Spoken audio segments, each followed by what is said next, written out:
Those same materials are on another website that we created, and it's clark.sacda.org. District Attorney Anne-Marie Shooter.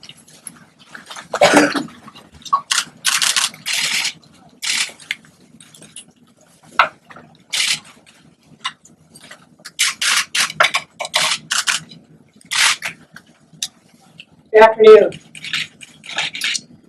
I want to start by saying a few things, the most important of which is an apology to the Clark family. There is no question that the loss of life, no matter what the circumstances are, is always somber and very serious. There is no question that the death of Stephon Clark was a tragedy, not just for his family, but for this community. I can certainly understand that there is tremendous grief, anger, and anxiety by the Clark family and by this community. I did have an opportunity this morning to meet with Mr. Clark's mother. That grief was very apparent. My job as the district attorney is to make sure that we conduct a full, fair, and independent review of the shooting. That job means that I follow the facts and the law, and that in that process of this review, that we treat everyone with dignity, grace, and fairness.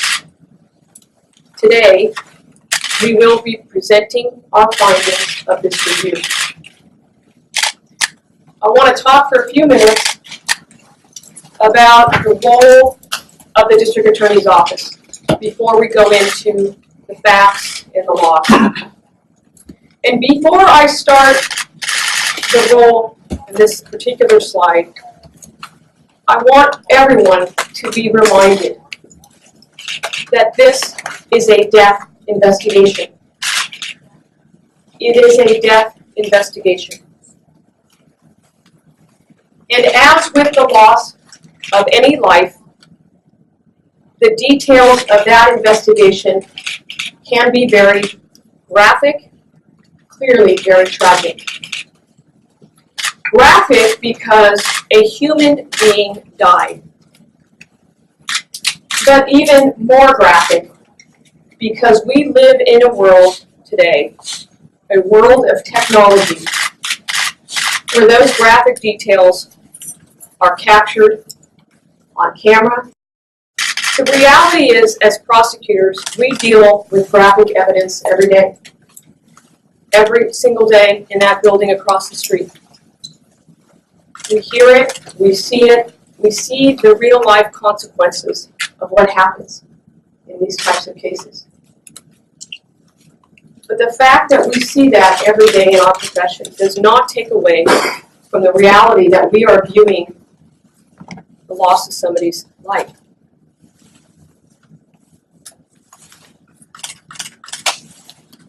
I want to warn everybody that what we're going to hear and see is in fact very graphic. The fact that we as prosecutors do this every day in our profession does not mean that we do not have compassion.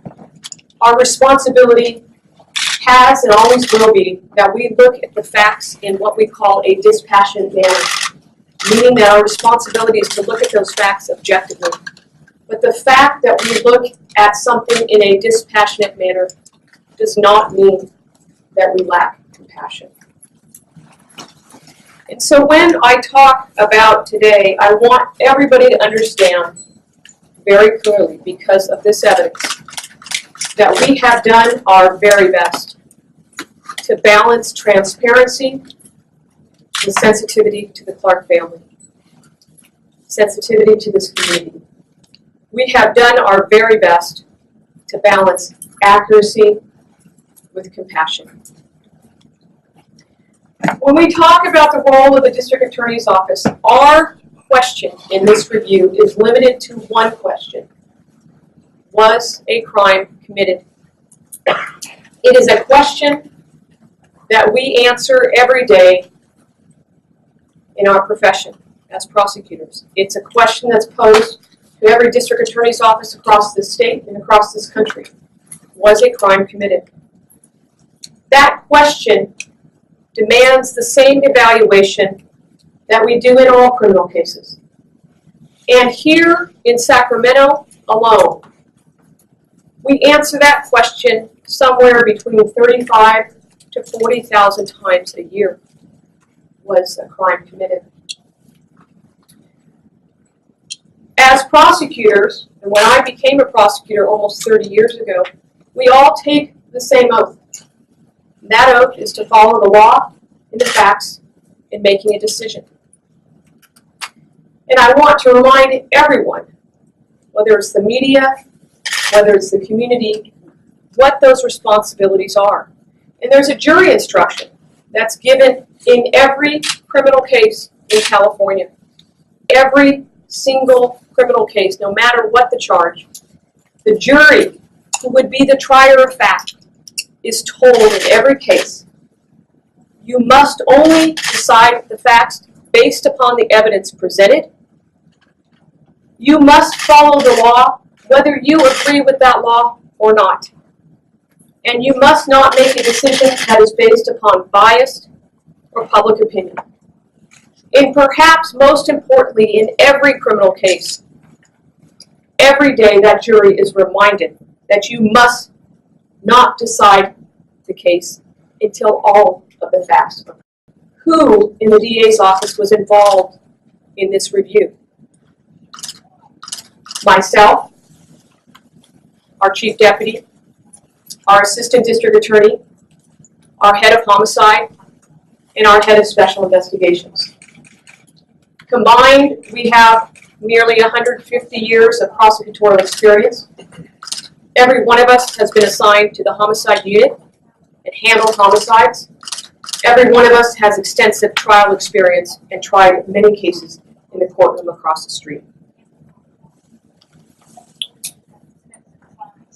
I say that because I want everyone to understand that we've dedicated tremendous resources for the right reasons in this case. In terms of the timeline of these reports being received, I want to just mention that because I know that many people have been anxious and anticipating this and have questioned why is it taking so long. As many of you may know, our policy is to do our very best to issue our report and findings within 90 days of actually completing our review, 90 days of the investigation being complete.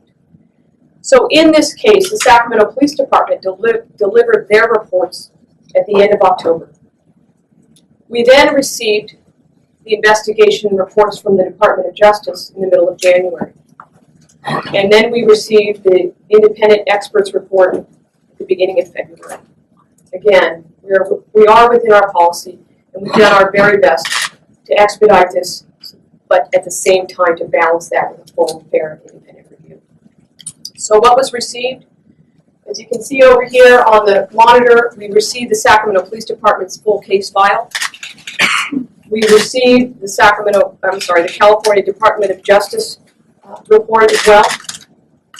We received 911 recordings. We received dispatch recordings and logs.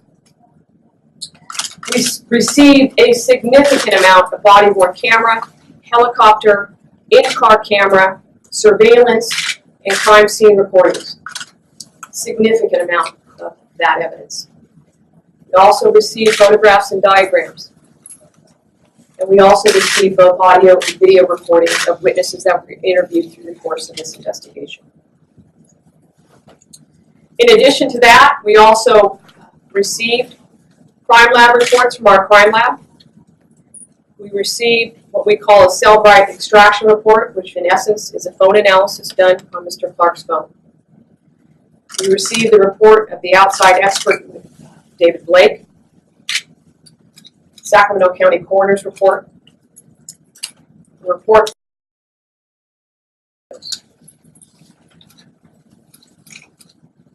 That witness described that the suspect, Mr. Clark, was last seen jumping a fence into a backyard.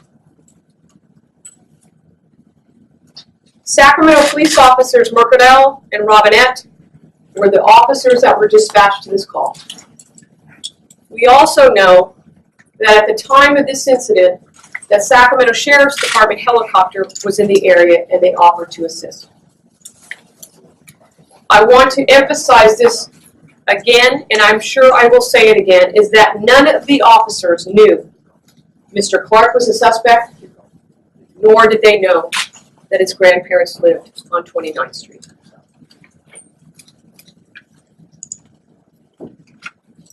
I want to give an overall sense of this scene.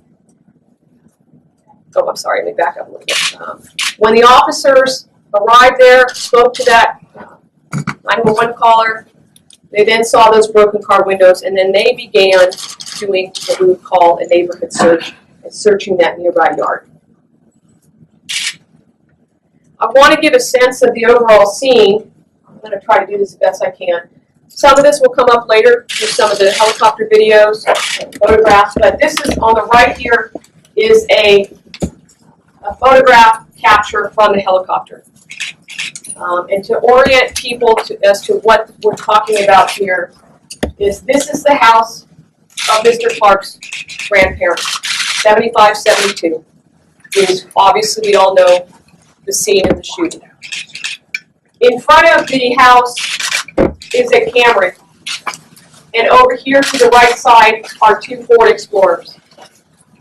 The 911 caller is the owner of these two Ford Explorers. You're going to hear evidence later about a rear sliding glass door that was broken. That is the house next door, which is 7570. You're going to hear about a house that the officers went to initially to check and see if they could find the suspect. That's up here at 7566. So that's simply to orient everybody to what we're talking about.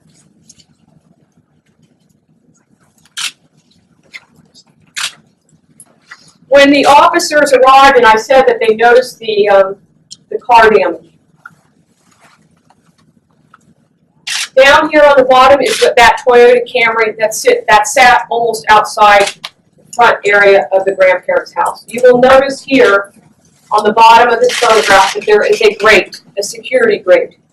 That becomes important for later because the evidence of this investigation shows that that security grate came from the home of the grandparents outside their home. Up here, you can see the two Ford Explorers. These belong, as I said, to the 911 caller, and that was photographs taken obviously after this. It is important to mention that after the investigation, it was discovered that there was no evidence that anything was stolen or taken from any of these cars. I'm going to next show you some of the body-worn camera footage and the neighborhood search. And before I show that to you, it's important that people understand why are we showing this to you? Why does this matter?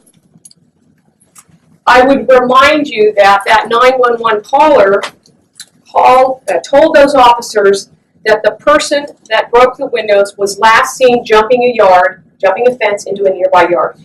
This is the home of that yard, as I mentioned, 7566.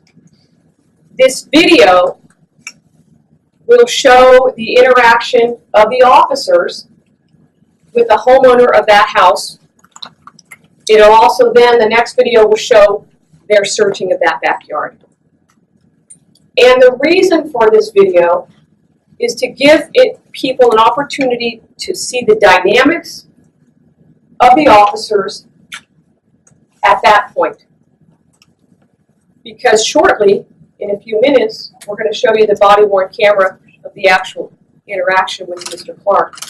And it's important that people understand that the dynamics changed. The dynamics changed. It's going to take a couple seconds, but bear with us.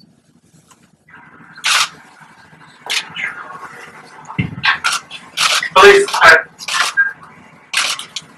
can you check your backyard real quick? Supposedly somebody just broke some windows over here and then ran through your yard. Yeah. There's a shed. Somebody broke some windows over here. I'm trying to and then when they were confronted, jumped your fence right here. We just want to check your backyard, make sure they're not still back there. Just make sure my 3 dogs are in there. Okay, what kind of dogs are they? Labrador, Husky, and Miniature. Are they mean? My Labrador, they're friendly. I just put them in the garage. Yeah, just put them in the garage. Yeah.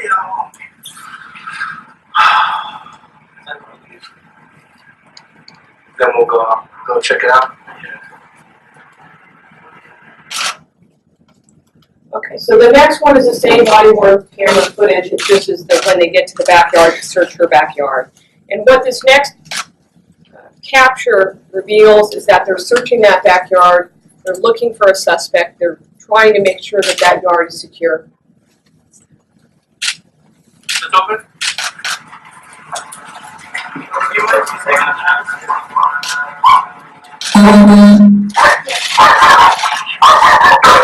We'll go check it out.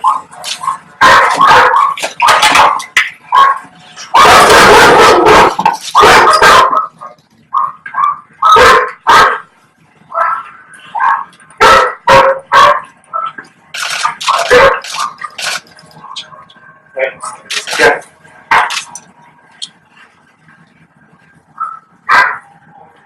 Alright.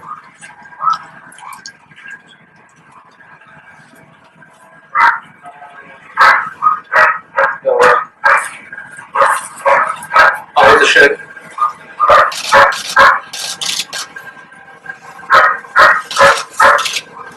Alright, check it. Alright, go ahead.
So as that video, that piece finishes, at that moment when they finished up the search of that backyard, the officers were then receiving additional information that the sheriff's helicopter had observed somebody in yet another backyard. And those officers were then instructing the Sacramento police officers of what was going on. And I want to talk about the observations from the helicopter. And as I mentioned, the sheriff's department had that helicopter in the air. There was a deputy that was considered to be what they call the observer. And what that deputy observed was that Mr. Clark, who he did not know at the time, but the suspect, was seen in another backyard, and he was staring into a rear sliding glass door. This is all occurring while the helicopter is overhead. Later through the investigation, it was discovered that in that home lived an 89-year-old man who was watching television when that rear slider was smashed. Mr. Clark was seen smashing the rear sliding glass door with a large object, and the Sacramento police officers were advised by this deputy of what he saw. At that moment, the helicopter video was activated. I want to show you now a photograph that was taken after this incident of the damage to that backyard. And it may be a little difficult to tell, but what this shows is that the entirety of that back door was smashed. It's a little bit difficult to tell, but there is cardboard and some wood that was put there after this incident to kind of protect the glass, but the entirety of that back door was shattered. Now, I'm going to go into the helicopter video in a couple seconds here, but before I start that, you cannot see, there's no indication that he's holding anything in his hands. He jumps over that fence, he goes through a side gate, and he starts to walk up along the side of the house, which we now know was his grandparents' house. When you watch that video, you will notice that as he walks alongside that house, there's this similarity saying that the only thing that he can tell about the suspect is that he's wearing a hoodie.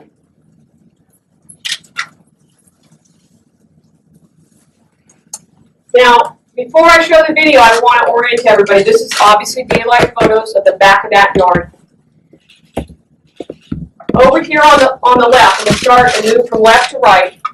This photograph here is the back of the house, and the far left portion is where the officers come around, and you will see ultimately they take cover behind the corner of that house. The middle photograph here is important because there's a picnic bench, and immediately to the right of that picnic bench is a chair. Over here on the left is another photograph that shows you the right-hand side of that house as you're looking at it, and as you can see, there is an open pathway back out to the front of that house.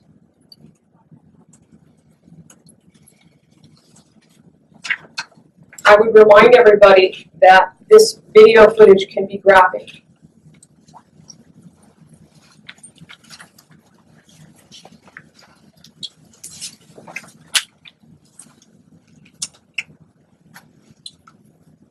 First window running south, running to the south.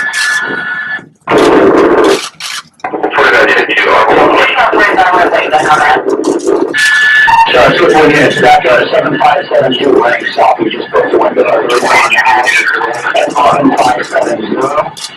So he's one house to the south side now going to run. He's running towards the front yard. Like I told you, he's got a hoodie on. He's running toward the front yard at 29th Street, 7572 29th Street. He's looking into another car that's in between the fence and the front yard.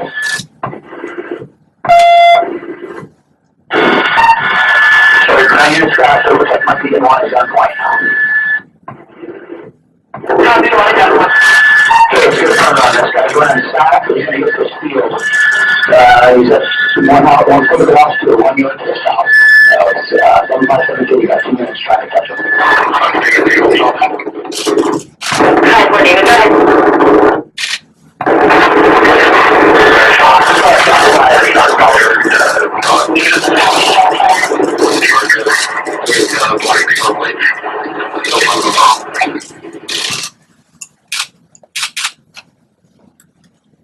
I want to go back now to an overall view of the scene so people can again understand what we're talking about. We know that the shooting happened here at 7572. This is where the Camry was located, with the grate sitting outside that Camry. What we know from witness statements is that the Camry was the first car window that was smashed. He then went over and smashed the 2 Ford Explorers. He then was seen by this 911 caller jumping the fence up to 7562. And then when the helicopter observed him, he was in the backyard over here at 7570, the next door house of where the shooting occurred. And from there, you can see he comes and jumps over that fence as shown in the video. So what do we know at this point in terms of the facts at this point? We know that a citizen called 911 for help. We know that Mr. Clark smashed 3-car windows, that he jumped fences into backyards, that he smashed the rear slider of that home while the helicopter was overhead. We know also that after doing that, he jumped another fence and continued to flee into another yard. That yard, we obviously now know, was his grandparents'. That was not known at the time. We also know that when he jumped that fence and he went through that side gate, he then went up to that car and was looking into the car. The officers were directed to the side of that house by the helicopter where Mr. Clark was seen. We know that the officers approached Mr. Clark and that lead officer had his gun drawn.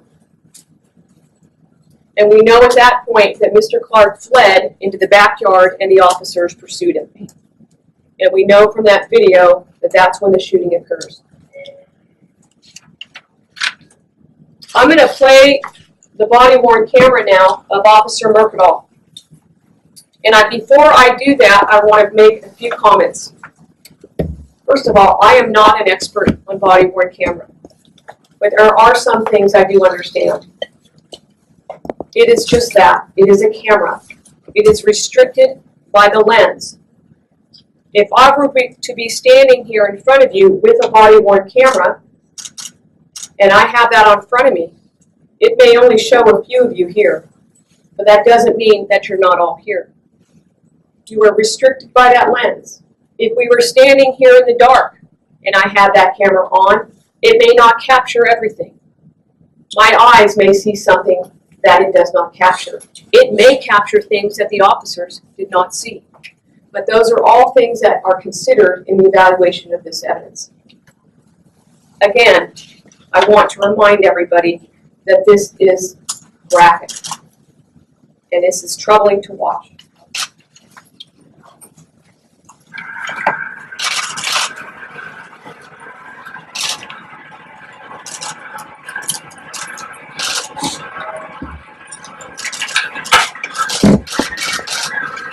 Over here, Jared. Jared.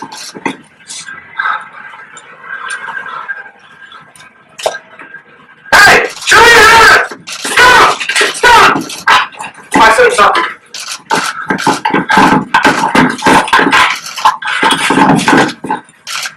Show me your hand! Show me your hand! Good!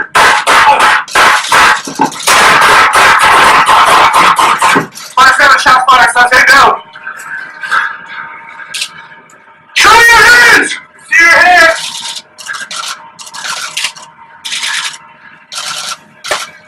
570 down.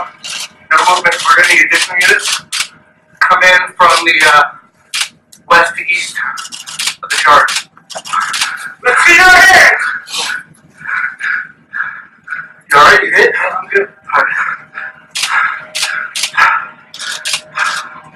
You're still pointing. Oh, shit. Let's go get you right. Yeah, I'm right.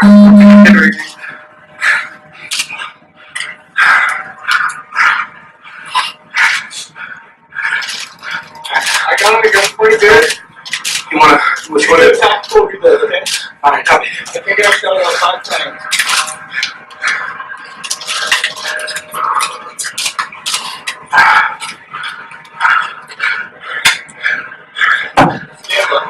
Stand by on that. He's still down, he's not moving. We can't see the gun. You good? Yeah, I'm good. So what do we see from that body-worn camera? We see that Officer Mercadal yelled to Mr. Clark, "Hey, show me your hands, stop, stop." We know that Mr. Clark ran to the backyard and around that corner of the house into the backyard. We know that it was dark out, and we know the officers pursued him into that backyard. We know that as they rounded the corner, to that corner of the house, that at that moment, Mr. Clark was approximately 30 feet away from them, standing behind a picnic table and really even standing farther behind that chair. In separate interviews after the shooting, both officers were interviewed and they described what they saw. Both described that Mr. Clark was facing them with his arms extended in a shooting stance. Both officers described that. Both officers believed that he was pointing a gun at them. Officer Mercadal, in his statement, said that he saw a flash of light that he believed was a muzzle flash from a gun. Officer Robinet, in his statement, believed that the flash of light was reflecting off of a metallic object, a gun. That body-worn camera video that I showed captures 30 frames per second. 30 frames. I'm going to show you some of the frames, 2 of which that occurred within a 1-second period of time. On the left here is one of the captures of the frames from Officer Mercadal's body-worn camera, and over here you can see Mr. Clark is at that picnic table facing the officers. He's behind the picnic table, he's behind that chair, and he's facing the officers. In that same second, the body-worn capture frame captured this flash of light at the same time that he was facing the officers.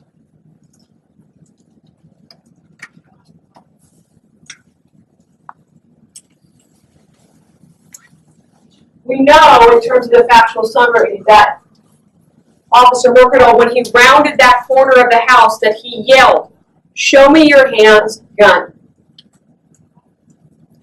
We know, by listening to this body-worn camera many times, and many times with headphones, that Mr. Clark yelled back at the officers. We know that both officers immediately took cover. That's clear on the helicopter video. It's clear on the body-worn camera. And in fact, on the helicopter, you can actually see one of them pulling the other officer back for cover. We know that the officers then peered around that corner again, and that Mr. Clark had, in fact, advanced on those officers. He had advanced on the officers. We know the second time that Officer Mercadal peered around that corner, he yelled, "Show me your hands, gun, gun, gun." And we know that the helicopter video conclusively shows that Mr. Clark was, in fact, advancing on the officers. I'm going to show you now a slowed down clip of that helicopter video showing just that. You can see, to start, they're down behind the corner of the house.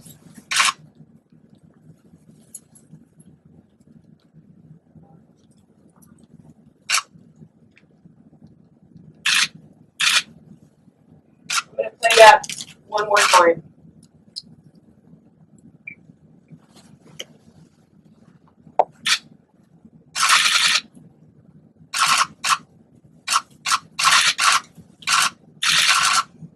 This is a screen capture of that video, which you can see the red arrows pointing to Mr. Clark. He has now advanced along the side of that house in front of that picnic table towards those officers. After this shooting, obviously there was crime scene examination done. Again, back to the far left photo, we now have the distances. So we know from the point that the officers were at the corner of that house to the point where Mr. Clark's body ultimately fell was approximately 15 feet. The distance from that location, sorry, it was 16 feet, but the distance from the location from where he fell to behind that couch or chair was 15 feet. The total amount was approximately 30 feet distance initially, and he advanced 15 feet.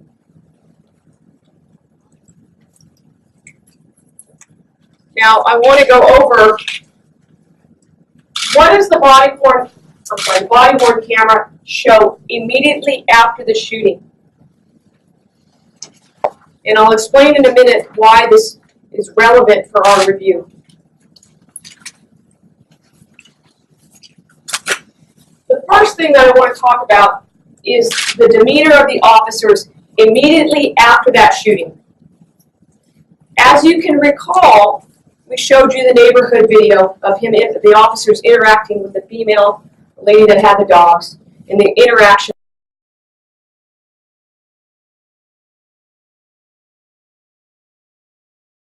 Dynamics changed.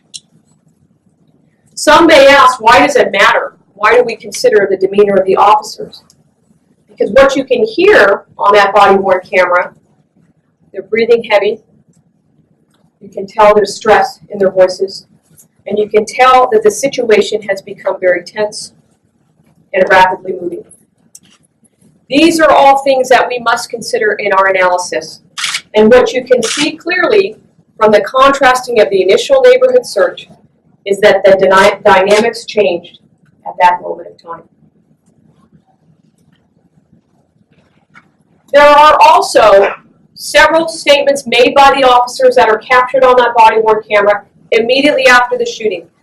In our world, as prosecutors, we call those spontaneous statements. And the reason they are called that is because there's an area of the law of evidence that says that we can use, or anybody can use, spontaneous statements to prove or disprove a certain fact.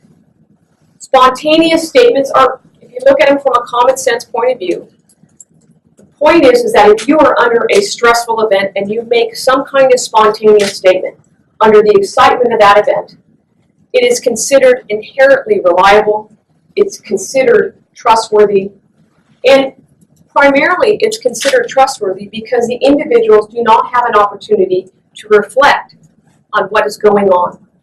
These statements become highly relevant for our analysis. So what did those officers say on that body-worn camera as shown that we just showed you? Show me your hands. Let's see your hands. Officer Mercadal, you all right? You hit? Officer Robinet, yeah, I'm good. He was still pointing when I saw him again. You all right? Officer Mercadal, yeah, I'm all right. I don't think I'm hit or anything. The body-worn camera also shows, and you will have an opportunity to look at all of this with the full report. All right, I don't think I'm hit or anything. But you can tell on that video that the officers ultimately discuss a safe approach to removing the gun. Clearly, we all know he didn't have a gun. But those officers at that moment in time clearly did believe that. They discussed the safe approach to removing the gun.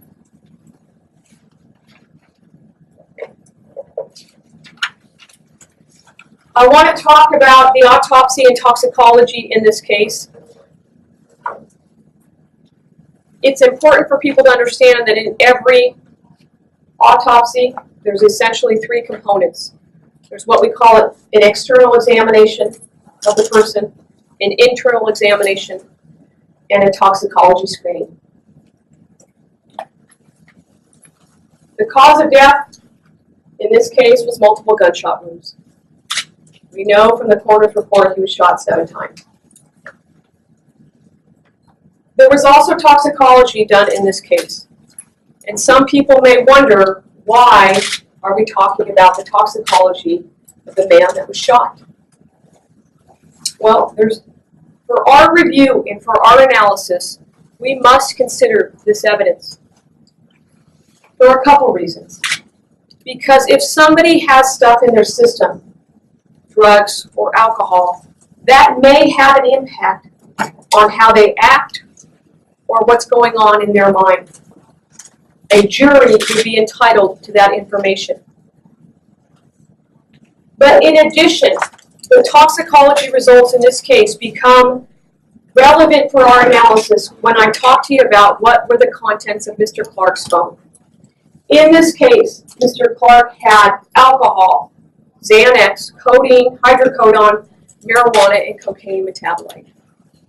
Again, we say this because it's important for our analysis, and we must consider it.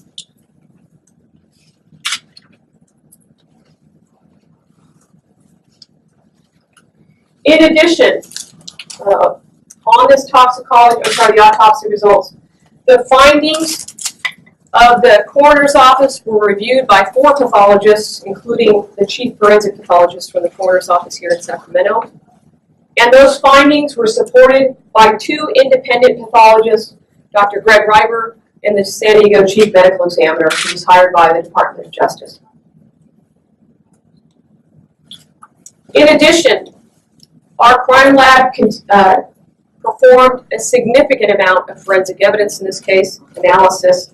I'm going to summarize it, but the full report that you'll have available today will have all of the crime scene evidence as well as crime lab evidence, as well as many other things in that report. But in summary, DNA and glass analysis conducted by the crime lab links Mr. Clark to all 3 of the car break-ins. Glass analysis shows that Mr. Clark used a cinder block to break the rear sliding glass door. You can recall back to that photograph of that shattered glass door. There was a cinder block located next to it. Paint analysis was done on the security grate by the Camry and the security grate by the grandparents' home. And that paint analysis links those security grates to the grandparents' grate near their home.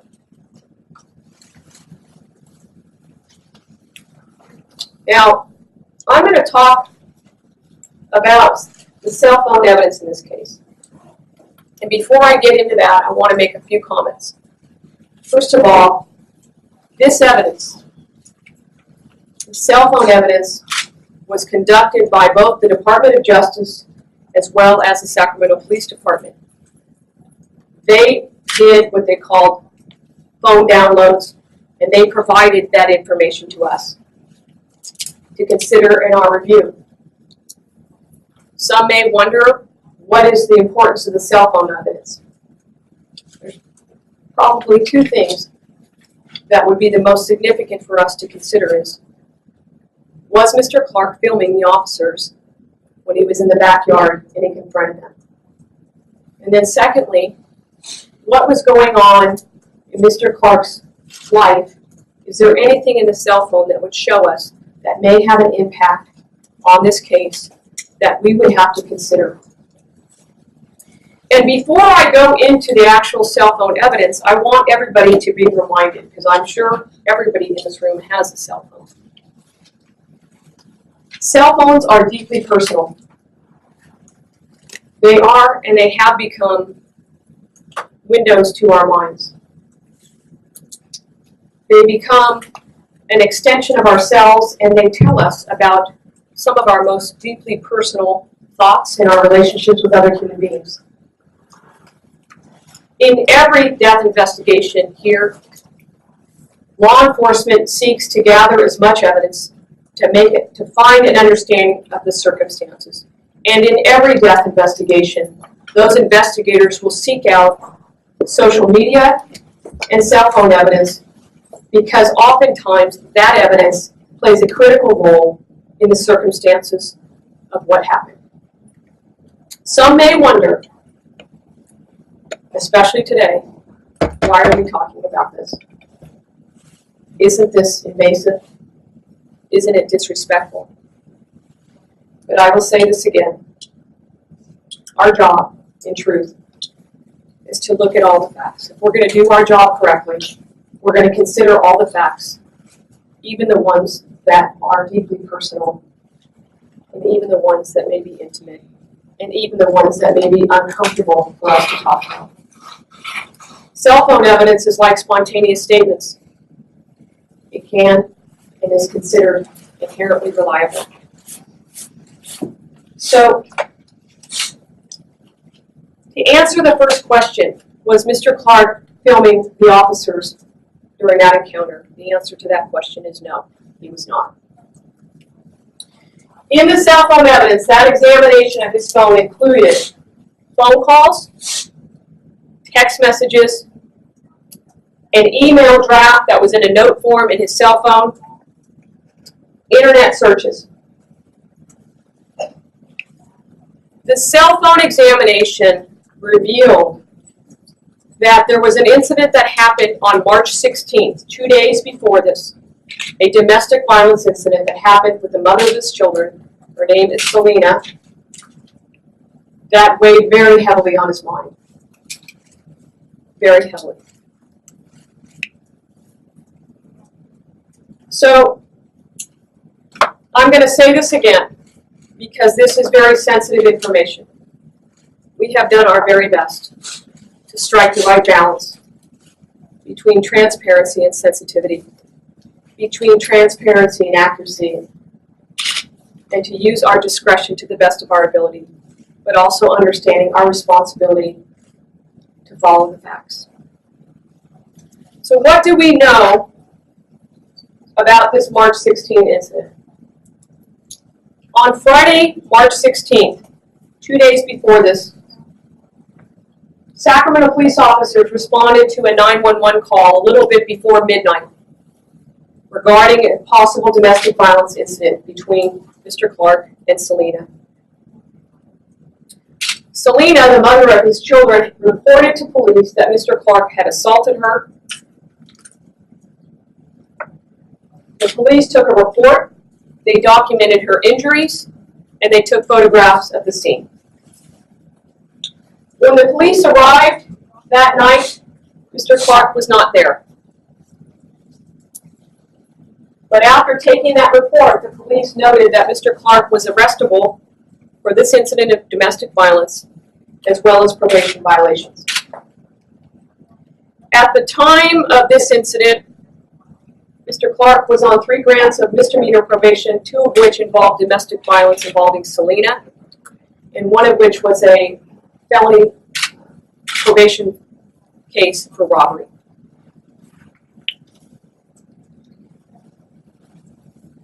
When we understand this March 16th incident and you consider it with all the forensic cell phone evidence,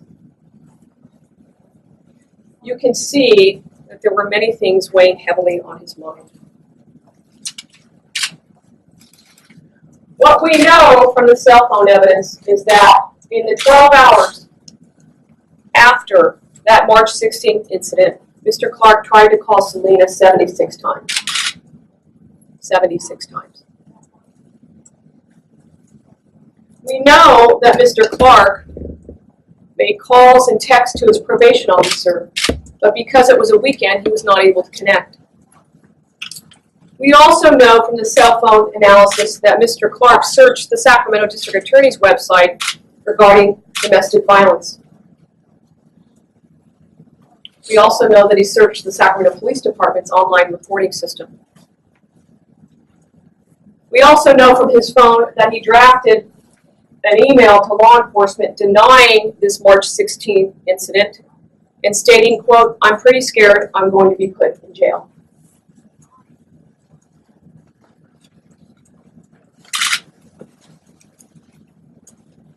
There was also many text messages that went back and forth between him and Selena. It is clear that they had a very tumultuous relationship. We have done our best, again, to exercise discretion on these text messages because, quite frankly, they are deeply personal, they are graphic, and they're not appropriate for this forum. These are just examples, and they have been blurred out, obviously, to protect the sensitivity of this. You can look at the full report, and you can see them. There are many. But in a reading of all of those text messages back and forth, there is clearly a central theme to what is happening between the two of them. In those text messages, Selena says to him that he's going to be locked up for the rest of his life, that he will never be able to see his children again, that she has reported this domestic violence incident to the police, and that there is a warrant out for his arrest. And she's very clear in those text messages that she's going to testify against him. In those responses, Mr. Clark oftentimes denies that March 16 incident and at other times, he's trying to salvage their relationship and his family, quite frankly. In between these text messages, this is all occurring on Saturday the 17th. So we have Friday the 16th is the domestic violence incident. Saturday, March 17th is when these text messages are going on between the two of them. In between these text messages, Mr. Clark starts to search the internet. And those internet searches involve suicide. He searches over 24 sites about how one can commit suicide. And the focus of those are primarily on how does one do it by drug ingestion.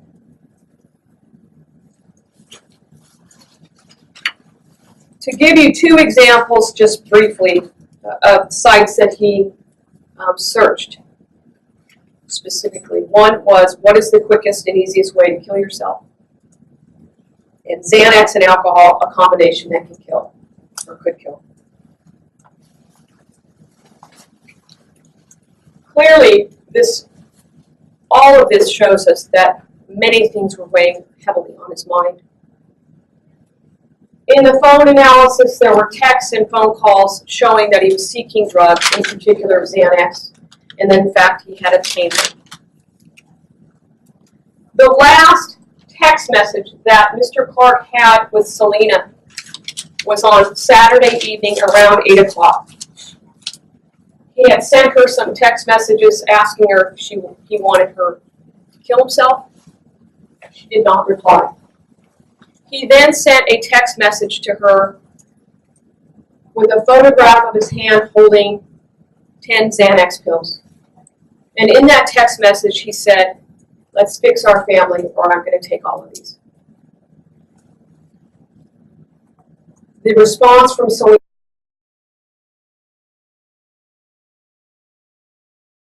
for the officers to stop and detain Mr. Clark. The answer to that question is yes. They have the authority, the lawful authority, to stop and detain him. That was based upon the information provided by the citizen. It was based upon the fact that there were multiple car windows broken.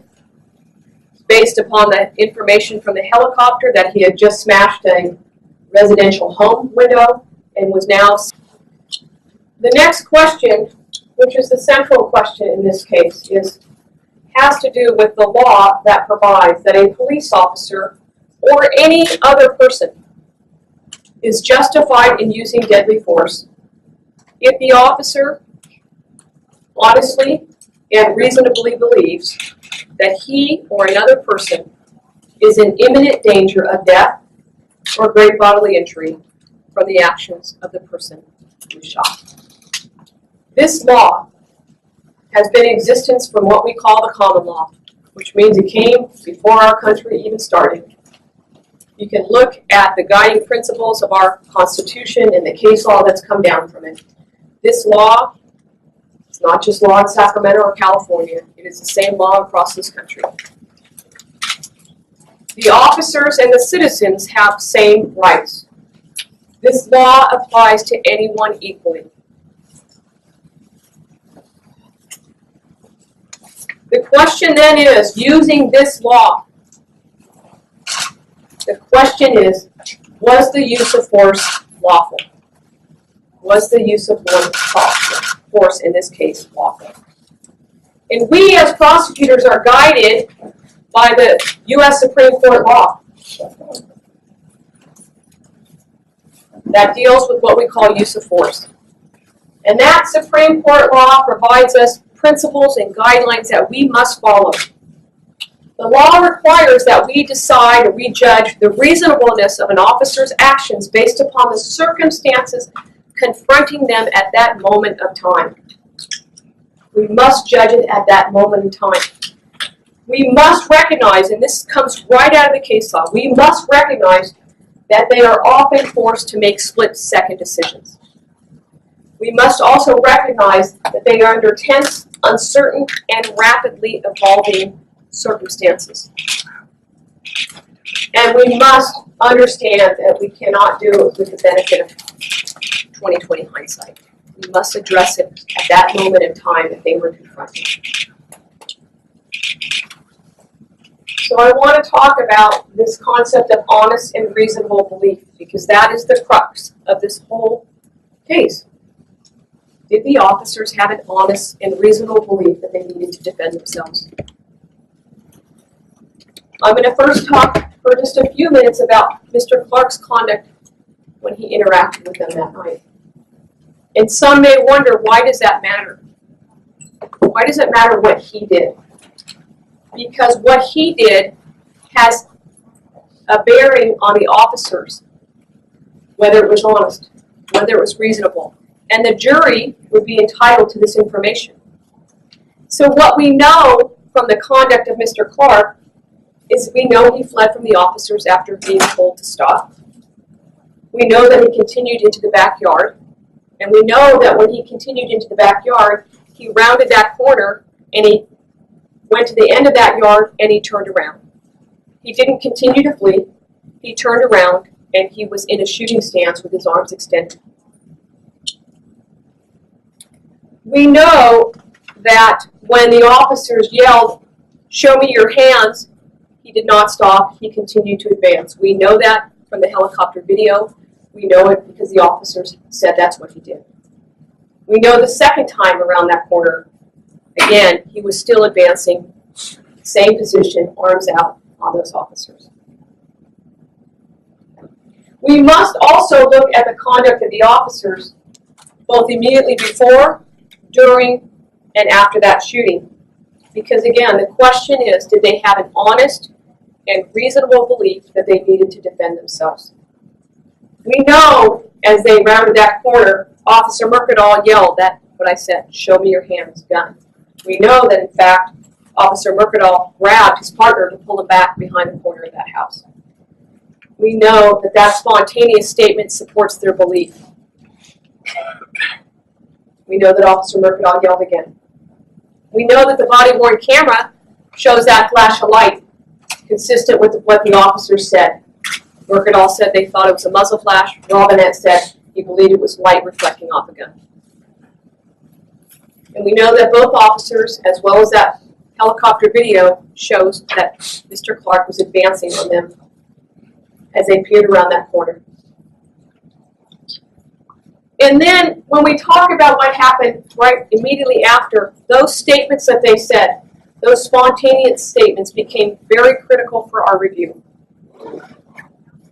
You okay? You hit. He was still pointing at me. I don't see the gun.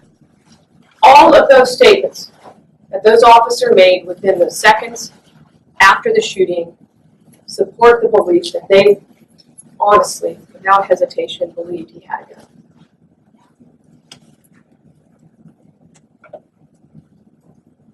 So when we look at all of these facts and circumstances, we look at all of it, everything. We ask our question that we started out with again. And that question is, was a crime committed? There's no question that a human being died. But when we look at the facts and the law, and we follow our ethical responsibilities, the answer to that question is no. And as a result, we will not charge these officers with any criminal liability related to the shooting death and the use of force of Stephon Clark. Now, I think it's important for me to then beg the next question is what happens tomorrow? What about now? What happens tomorrow? I don't think there's any question that people will be very upset and very angry. But I want people to understand the fact that no criminal charges will be filed in this case does not diminish in any way the tragedy, the anger, the frustration that we've heard since the time of his death. We cannot ignore that. We cannot, as me as an elected official, me as a public safety leader, me as a human being, we cannot ignore that there is essentially a rage in our community we have an obligation to hear their voices. We have heard them. And we have an obligation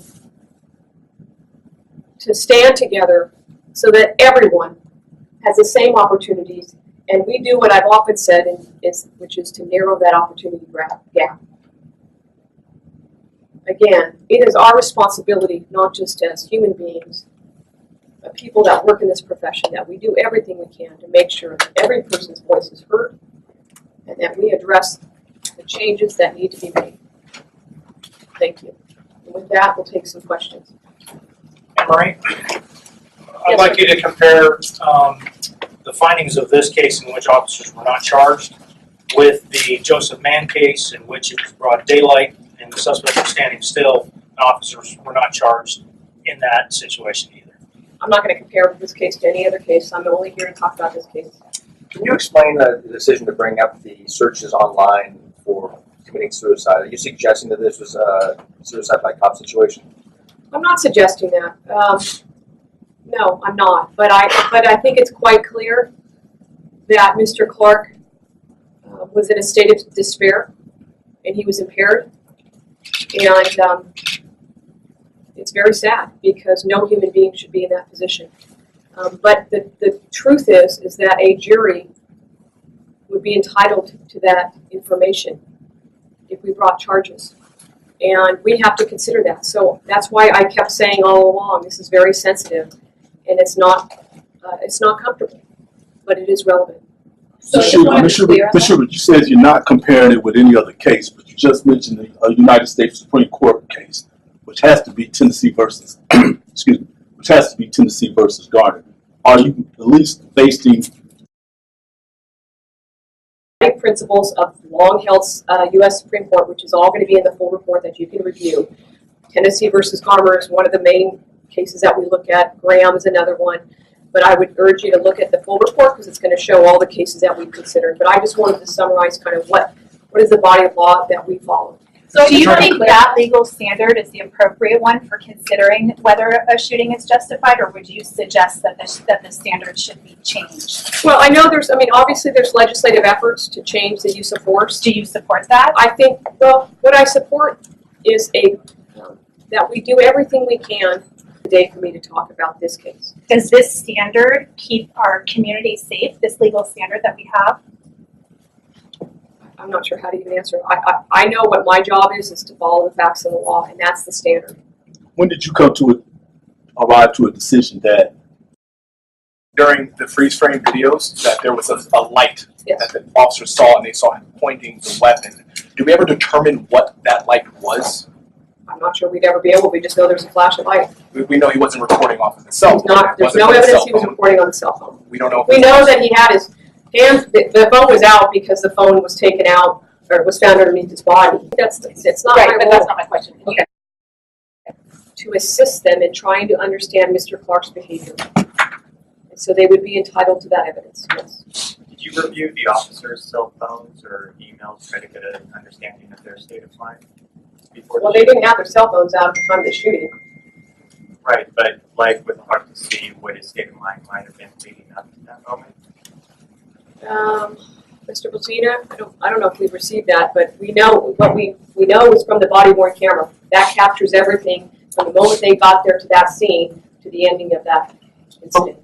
Theirs over the course of 2 days as well. Well, we judged what happened in the 2 days leading up to it because clearly he was heavily impacted by what happened on March 16th. Did you check the police officer's social media dating back 24 days? Mr. Bozina? No. But what about their toxicology? Did they have any alcohol, anything in their systems at all that they checked? I don't believe we were provided any information that they were had any toxicology. Isn't that protocol shooting? It may be a protocol. We have no indication that there was anything that impaired these officers. But what was The behind the officers decision are not? We didn't receive anything on that. Pardon me? Will the officers be returning to a patrol? That's not my question to answer. Did I don't you know the answer. investigate the instance where the voice is heard on the video Yes. and mute? Oh, muting? Yeah. No, because that wasn't done. That was done after the incident was over. Now that may be a policy question, obviously, that they've addressed, but it didn't impact our review because we're looking at that moment in time. The muting did not occur until later. Did you interview the officers? Did your people interview the officers? No. So that. I didn't interview. We were provided the interviews from the police department Exactly. and then the Department of Justice. This is what I'm trying to figure out during the shooting, that you can look around the corner, fire off about 20 rounds, and then say, show your hands. Is that part of the training that you know of with these officers when they're in a stressful situation like that? That, I mean, obviously the man was hit several times and he's down. You don't know if he's dead or not. But you ask a person that you shot him about 20 times to show their hands. I mean, what that sounds like to you? Did that seem reasonable to you? To shoot at somebody that many times and then ask them, hey, show your hands. I just can't wrap my head The around. legal analysis that we have to look at is what we call the use of force. The question of how many shots are fired are a tactical policy question. Our question is, were they lawful in their use of force? That's the question. And I know it may be frustrating because there's a lot of shots fired. He was hit 7 times. And I understand that. But that's a question that you should ask Chief on. And what about you got a family I'm sorry, inside? we gotta have one at a time, you guys. You said that you could hear Stephon Clark say something in the video, but you didn't say what that was. Can you tell us what he said? He cussed back at the officers. You can listen to that on the body-worn camera. Yeah, you can listen to it, and you may need to use enhancements. But What's the significance of the security grate at the Camry? Just that he used the grate to smash the Camry window. How far did he advance from the benches to where he ended up? About 15 feet. So half the distance between him and the officer to the outset. If I recall correctly, there was, just from early on, there were your phones found at the scene. Any indication that he had those in at the time, maybe didn't hear the officers, that kind of thing? I don't believe those were, no, there's no indication he had those on at the time. So they were there, but he didn't have them on, as near as you can tell. As far as I can tell.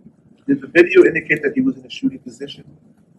The video indicated that he was advancing on the officers. Both officers stated that he was in a shooting position. Right, I know what the officer stated, but did the videos show that he was in a shooting position? You can look at the expert's report, you can look at the full report, you can look at all the body-worn camera captures.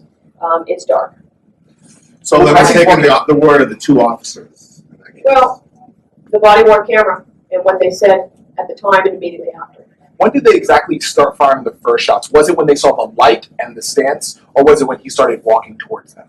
So when they rounded that corner, he was in a shooting stance, holding his arms out. You heard the officers then say, "Stop! Show me your hand, gun." And you can watch. It's all on the video. But the officer says that he saw a light and he believed it could have been a gun.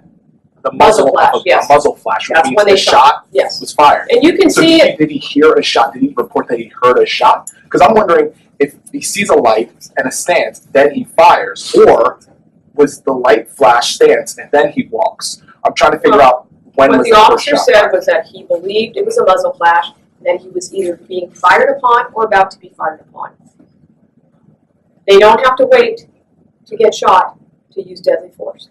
From a legal perspective, what does it mean if a suspect advances on an officer? It means that that officer can use whatever force is necessary to prevent the threat.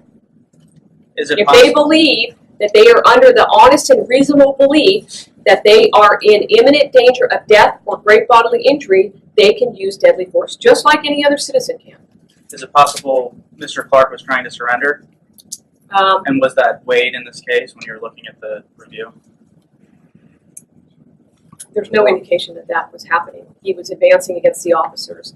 If he wanted to keep running, he could have kept going around that corner of the house. There's many questions that a jury might have. Why does he smash windows and not steal anything? Why does he jump fences in his own neighborhood? Why does he smash the rear sliding door of a neighbor while the helicopter's above? Why does he not go into his house?